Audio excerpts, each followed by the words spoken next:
내가 갖고 있는 진짜 다른 달란트는 다 묻히고 개발이 안 되는 거죠. 그래서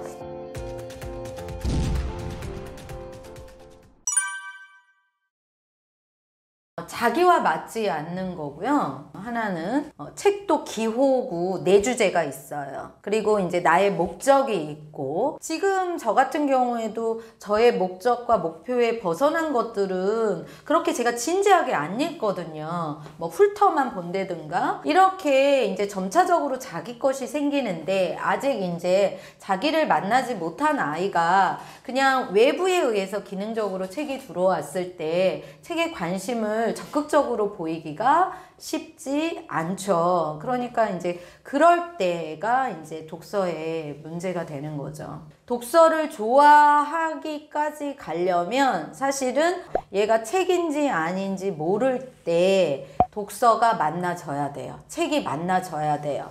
그래서 거기에서 좋은 경험이 일어나야, 그리고 그 이후에 또 책이 계속 환경적으로 제공이 돼야 계속 이 습관이 형성이 되고, 그 습관에 의해서 읽는 것도 중독되거든요. 이거를 긍정적 중독이라고 합니다. 그래서 긍정적인 중독으로까지 나가면 계속 읽는 거를 두려워하지 않고, 읽음으로 인해서 생기는 효능들이 있어요. 나한테 5살도 있고요, 7살도 있고요, 우리처럼 성인도 있습니다. 그 효능을 만났을 때 그 아이들이 이 행위를 멈추지는 않아요.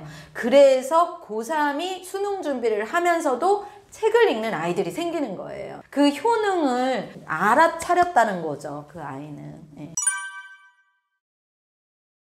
그러니까 보통은 이제 우리 부모님들은 이게 즉각적인 효과가 나타나는 거 좋아하는데, 독서는 즉각적인 효과를 보고 하는 행위가 아니고 굉장히 지속적으로 꾸준히 나에게 습관이 되어 체화가 된다. 체화가 된다는 건 이제 제2의 천성처럼 그냥 자연스러워진다라는 거거든요. 자연스러워진다. 그러기 위해서 그 지점까지 데리고 갈 수 있으면 정말 좋은 거예요. 근데 그 지점, 그러한 습관과 체화가 되는 지점까지는 혼자 웬만해서 가지 않는다는 거죠.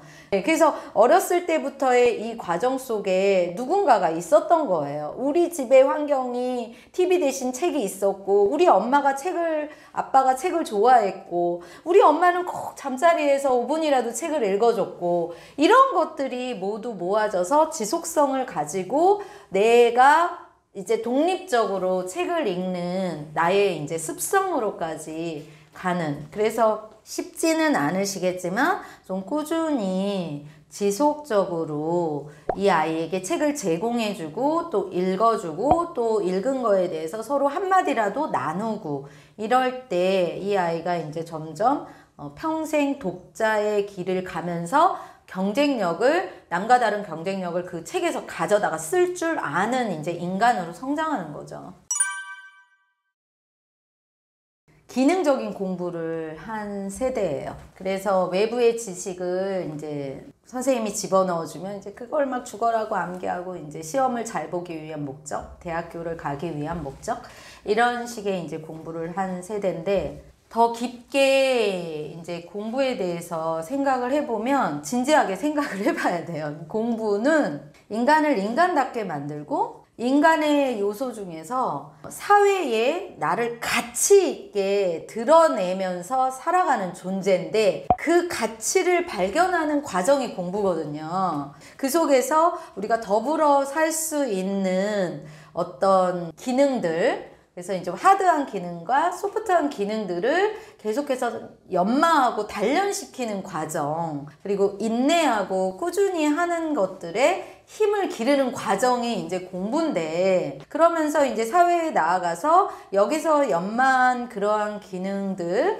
갖춘 그러한 능력들을 사회에 나아가서 나의 존재감을 드러내면서 거기에서 어떤 가치감을 얻으면서 살아가는 존재인데, 이게 이제 공부가 돼야 되는 거예요. 그래서 공부는 사실은 전인 교육이라는 말이 맞는 얘기고, 더 본질적으로 나를 찾아가는 과정이란 말이에요. 근데 지금은 나는 없고 국영수사가만 있는 거예요. 이게 이제 지금 현재의 교육의 안타까운 현실이라고 봅니다. 성적은 그동안에 이제 정량적 평가를 통해서 이제 서열화 했어요. 그동안에는. 그런데 인간을 정량적으로 평가할 수 있을까요? 인간을 서열화한다라는 건 그거는 대량 생산 산업 체제에서는 어느 정도 필요에 의해서 그렇게 서열화를 했어요. 근데 그게 이제 우리나라는 학력 패러다임이 강하니까 굉장히 명료했고 아직까지도 그 집단 무의식이 굉장히 강하고 그런데 그런 정량적이고 서열화하고 데이터적인 거는 지금 누가 하나요? 플랫폼, 디지털 매체, AI들이 하니까 이제는 그러한 부분이 아니라 진짜 인간다워져야 되는 거예요. 진짜 인간이 할 수 있는 고유의 것들.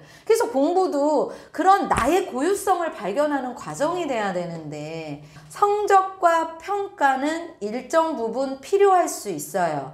자신을 알게 하는 도구가 되기도 해요. 그러나 그 성적과 서열이 나는 아니에요. 나와 성적을 동일시하는 순간 나는 없는 거예요. 그 기능적인 인간에 불과한 거죠. 그런데 안타까운 건 그 기능을 너무 좋은 기술이 하고 있으니까 문제가 되는 거죠. 그래서 직업의 전환도 이런 부분에서 일어나는 거고 필요는 하지만 성적이라든지 평가를 하는 건 필요하고 나를 알아가는 거지만 그게 전부는 아니다. 그 아이를 학습자를 성적과 동일시하는 건 어떻게 보면 굉장히 위험한 일이다.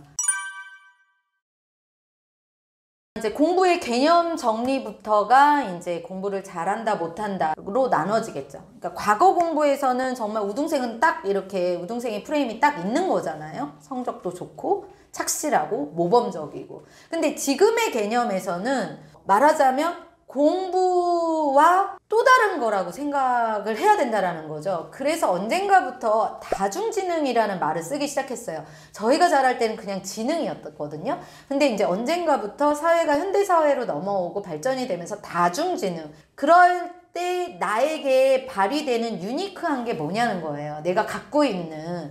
그거를 발견하고 발휘하려고 베이스가 되는 이제 공부를 하는 건데 공부 자체를 그냥 국영수사가의 어떤 기능성인 그런 걸로만 바라보면 성적도 마찬가지 그렇게만 바라보면은 내가 갖고 있는 진짜 다른 달란트는 다 묻히고 개발이 안 되는 거죠. 그래서 공부의 개념이 달라져야 공부를 잘한다 못한다의 개념도 달라져요. 이 아이가 말하자면 정말 요리에 관심도 많고 정말 어렸을 때부터 그렇게 만들고 먹이는 거를 좋아해요. 그런데 공부는 조금 중간 정도거나 별로 흥미가 없어요. 그래도 이 아이한테는 잘할 수 있는 이 아이만의 고유의 강점이 있기 때문에 그것을 엄마가 세상이 또는 어른들이 원하는 수학 점수는 낮아도 이 아이의 자존감이나 자기 효능감은 높아요. 그래서 공부를 잘한다 못한다의 개념을